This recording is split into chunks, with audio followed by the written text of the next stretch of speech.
something that most people may not know about you, that I know about you, is that, and I want the audience to brace themselves for this. You were on, or in rather, the original cast for A Raisin in the Sun on Broadway. Correct. Yeah, that was my introduction into the business. Right. Okay, that's a hell of an introduction, don't you think? Oh, yeah, that's a hell of an introduction. Yes, doctor, you're absolutely right. I mean, tell me how you got the part. Well, I grew up in I was born in Harlem, but I literally grew up in Greenwich Village, in the West Village, back in the 50s, which was an enclave for artists like James Baldwin and like Lorraine Hansberry and like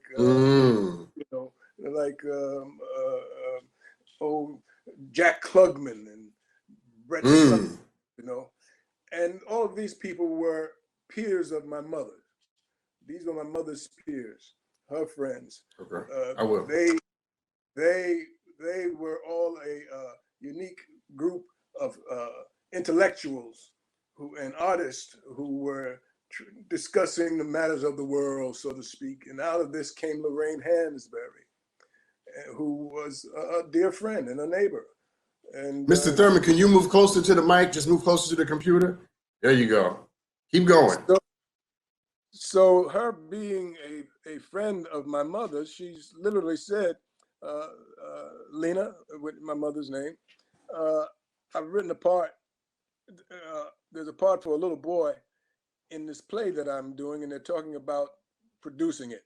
I'm wondering if he'd be interested, Glenn, in auditioning for the part. Now, I didn't know what an audition was, Doctor. I had no idea what an audition was. I was, a 12-year-old kid just playing baseball, stickball back in those days, what we called it in New York, And my mother asked me if I wanted to try out for it. And I said, I wasn't really interested, but I tried out.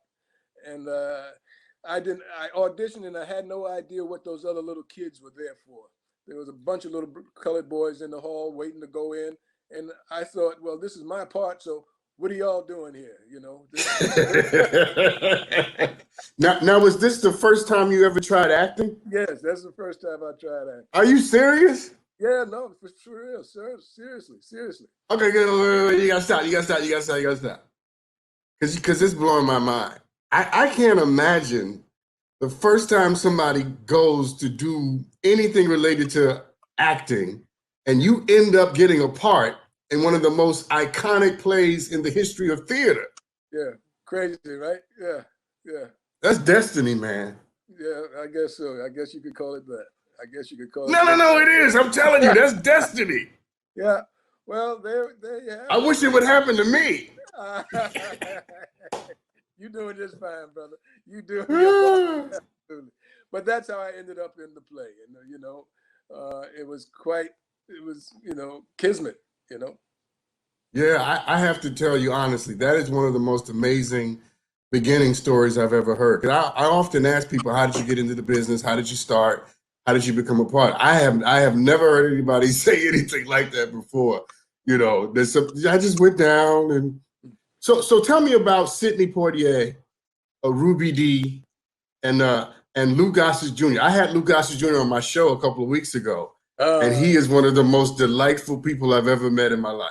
That's my big brother. Now, there are stories I have about all of them. All these are my favorite people. They're all uncles and big brothers and surrogate mothers to me. Give me a good one.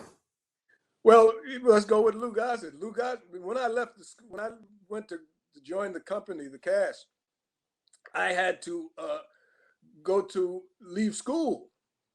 And I had to join a special school that was for kids that had jobs on Broadway and were children of the theater. Now, I didn't know anything about this. I went to public school, PS 41 in the village, just a regular public school, And with my little thuggish friends, I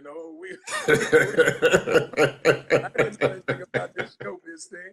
I was interested in all kind of other things, And but Other things. Yes, other I heard things, you. yeah. I So heard it's you. I heard you.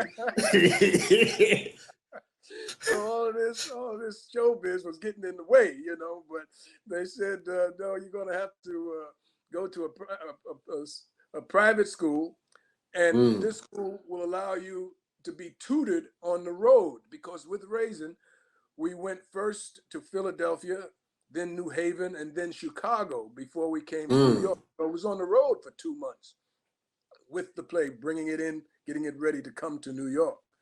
Lou Gossett became my tutor on the road. Really? Yes, yes, yes, yes, yes. So he had planned out all of my lessons, and I had to report to him, you know, and do that whole thing. And so I learned quite a bit from Lou over the years, and still am. You know, he's still my big brother, and we've maintained a dear friendship over the years.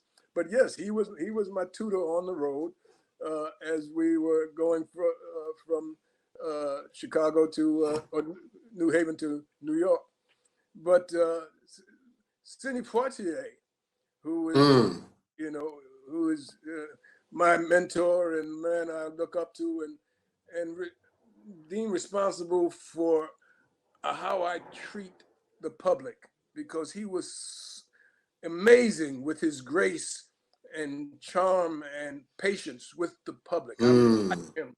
I would watch him when we'd come out of the back gate, out of the backstage door in Chicago, cold as hell. You know, Chicago was cold, man.